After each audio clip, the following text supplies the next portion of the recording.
What is good, gang? What is good? What is good, man? Yo, shout out to you guys. 40,000 subscribers on YouTube. Yo, I'm beyond blessed. I'm so happy, man. I've been grinding it for you guys. I know you guys missed me, and I know you guys are loving the content and education. So we're going to give you guys a little breakdown today on GJ buys that we called in the signals and a little GU analysis that I called as well. I didn't take the trade, but, damn it, it was a perfect spot on analysis. So we're going to do a breakdown on GJ and GU and show why, I had a feeling that GU was going to fly. And I'm going to show you guys exactly why I bought GJ.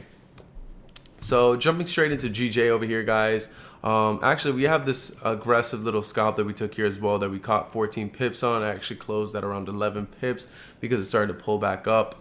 But notice here that I even said it. I was like, crazy fucking scalp. TP1 hit to the decimal. Oh, on this trade right here, GJ sells at 822. TP1 is 680. TP1 smashed. It was insane because look, the thing was hit to the freaking decimal over here in this 15-minute candle, right? So let's talk about that. Let's talk about that short, right? So once I saw price kind of this is exactly why I took it, right? And this is like one of those trades that you take in the moment because you're seeing it and it's all quick and it's like perfect, right? And it was super fucking aggressive. Don't get me wrong, and I don't recommend you do it unless you've taken trades like this before and you have just literally no emotions to take a trade like this and your risk is on point. But anyways, once I saw price kind of melt under this 50 SMA over here on the 15-minute, and if I wasn't mistaken, on the 30-minute as well, it was starting to close under. And exactly, that's kind of like literally, it didn't really close there, but the 15-minute was kind of like closing under, and the 30-minute was already trading under that, at that point, which gave me kind of like a little bit of the confirmation. And then once I saw that price had all this space over here to get filled on the wick, I knew for a fact if we were bearish, we were 100% going to wick fill it. So I had a very big, I had a very strong feeling that this overall Fibonacci pushed from here to here was going to get, I had a feeling it was going to get disrespected, but I was also, I had two biases. I was biased if this Fibonacci got respected, and I was sells if it didn't. So basically, I ended up taking the sells the second that this 15-minute candle opened and it made the high and it respected it. And the second that it flipped bearish and it started to kind of wick fill it, that's when I called the sells. And we took the sells and we took about 14 pips on this trade. It was a nice little TP. It was aggressive. It was quick. It was fast. And it is what it is, right? So keep going on. I started going to the 5-minute time frame because these candles were kind of moving really, really quick and they were moving pretty aggressive, right? And I already had my Fibonacci over here. I already had my Fib. I actually kind of had it on the 1 hour because it made a lot more sense over here. And the second that price started giving me some confirmations within the golden zone, that's when I knew. I was like, okay, cool. This is it. This is it. So going to the 5-minute, right?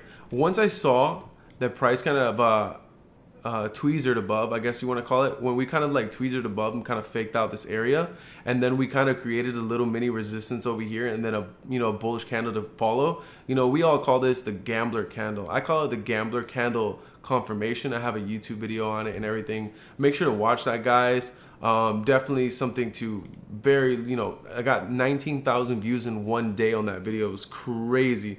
On the first day I launched it, was so much feedback. And I definitely recommend watching it. So this candle confirmation kind of gave me a confirmation for me to buy, but I said, okay, you know what? I don't know. I guess it might be a little bit too early. It could be a fake out. I have no idea. Let's wait and let's see. So once price kind of gave me like a little bit of a little break and retest of this SMA in this area, then I was like, okay, cool. I'm gonna take the buy. So once price started like pulling back up aggressively, basically from there, that's when I took the buys, right? I do remember having about a 2-pip drawdown, which was literally nothing for the stop loss. We had a 15-pip stop loss right over here, and it was kind of too big. I actually wanted to have it here, but I had a feeling price might come back and retest the 618. So I was like, okay, you know what? I'm gonna put a little bigger stop loss just in case. So we had the stop loss there at 650 exactly, just in case we wanted to get like another liquidity grab. And so once I saw this confirmation, I was like, okay, cool, I'm buys right now. Buys as fuck. My bullish bias is in motion right now. So once I saw that happen, I definitely took the buys, no hesitation, literally no hesitation right over here. TP1 was hit on what was it? TP1 was hit, and it was where was it? At 11:28, and then we called the buys 30 minutes later after we got stopped out to break even, right? So once we already got stopped out to break even, it was already like, okay, cool, whatever. I had no emotion to take this buy because, like I said, and like I've mentioned in the past, I always have a bullish and a bearish, I guess, analysis. I always try to see where my trade can go short and where it can go long, right? So once I saw that my analysis that I had for longs was playing out, that's exactly, I mean, I guess I don't want to say, I mean, how do I say it? Like, how do I say it in a fact where it doesn't sound but like, I guess it kind of takes skill, and it takes a lot. I mean, I guess it takes skill. I mean, I don't really know. I mean, I've been doing this for so many years, but I guess let's just say it like that. I mean, it takes skill, and it definitely takes experience for you to switch from a sell to a buy immediately. That's why I like to do these analysis, like buys and sells, before getting into any simple, any type of trade, because I don't want to have I don't want to have that FOMO. I don't want to have that fear. I don't want to hold on to a bias that's wrong. You know what I'm saying? Because if I wanted to keep holding on to shorts, as you can see, my shorts definitely got destroyed. My shorts definitely got destroyed if I would have took shorts. But like I said, I was already on a bias of buys when I had some confirmations on this Fibonacci in this area. And once I saw it there, boom, there was no hesitation. 30 minutes later, over 619 people saw this. We took buys at 818. Here was our TP levels. We are going savage tonight. That's literally what I said. We're going savage tonight. You know what I'm saying? Because some people were like, yo, we just called a buy and a sell. Like, yo, this guy's crazy. You know what I mean? So whatever, TP1 was smashed. Two trades called tonight, me a little flexing.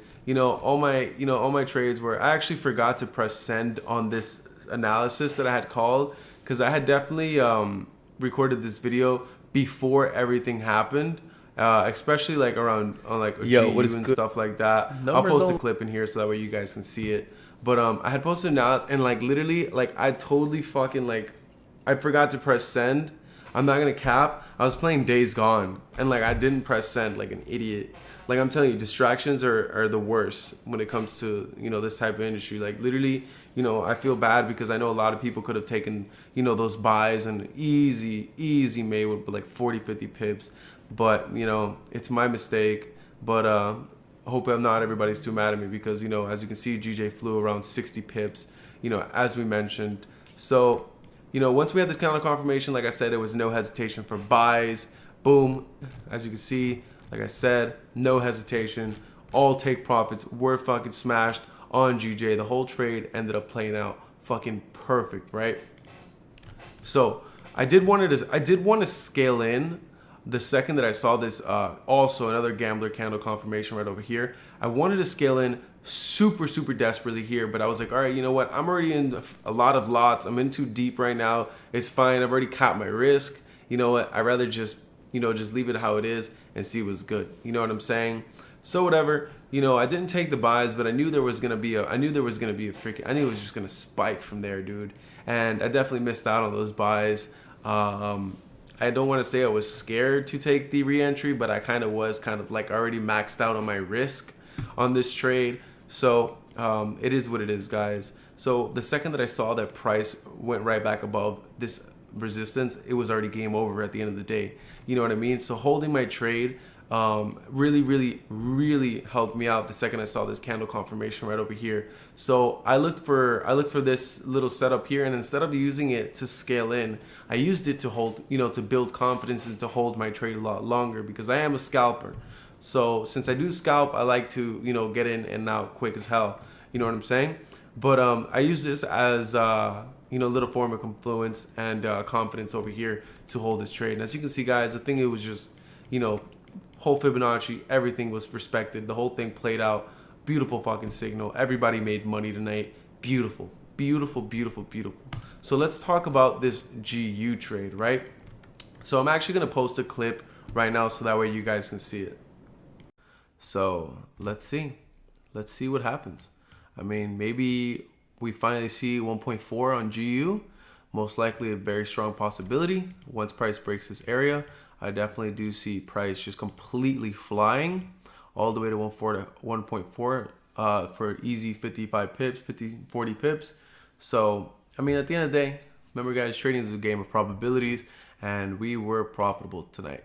So, anyway, oh, look at that. Looks like TP2 is about to get smashed. I got a little runner here. So, boom.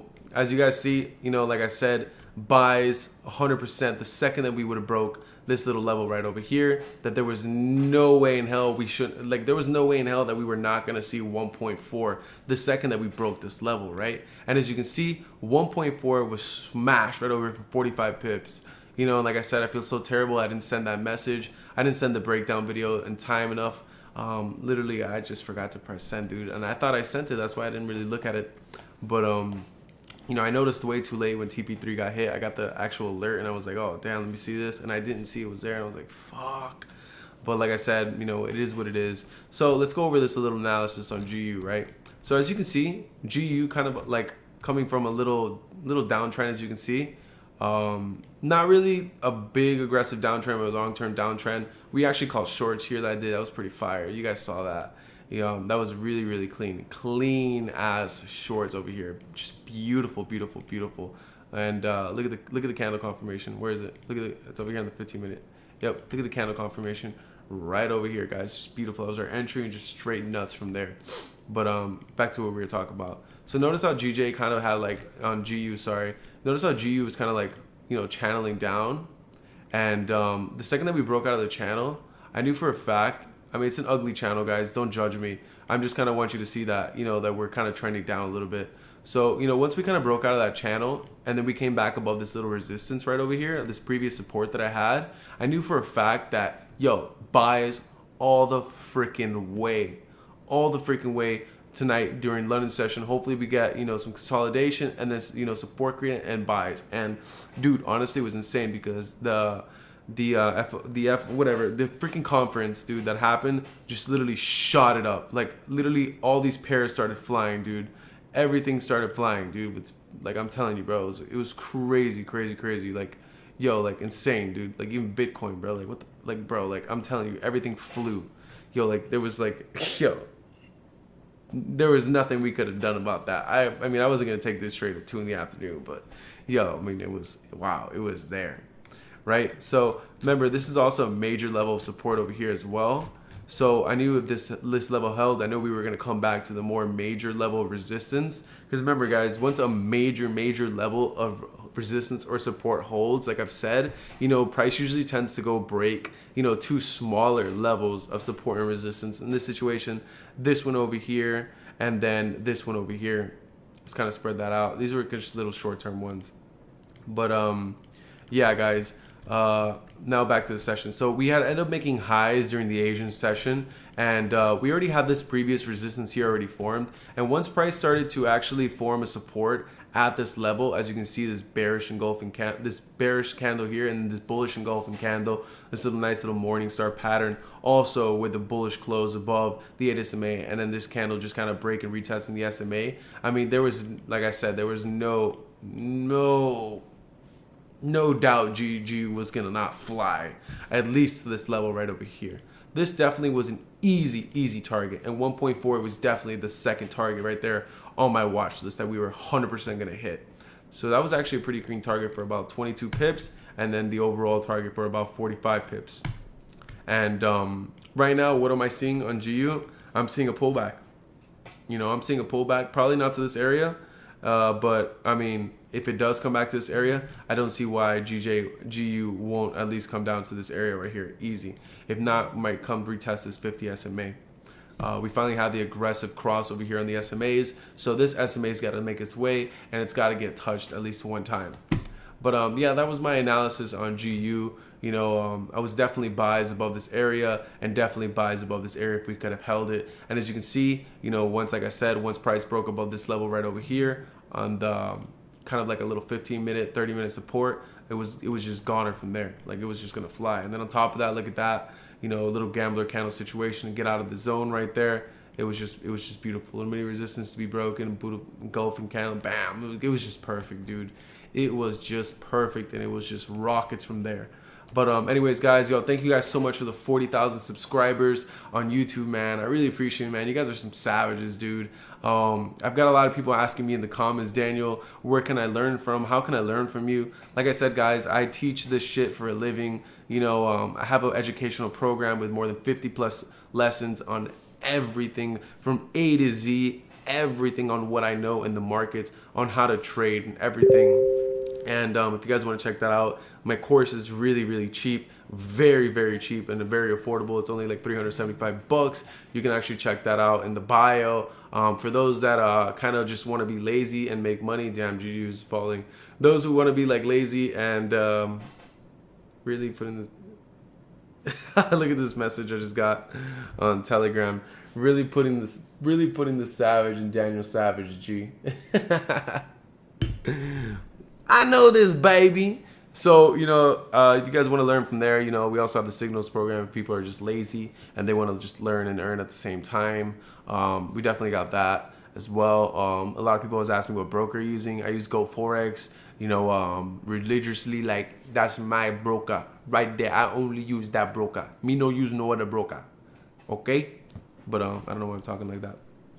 Anyways, so guys, that is what it is, guys. This is what we do. You know, this ain't nothing new. We do this every single day.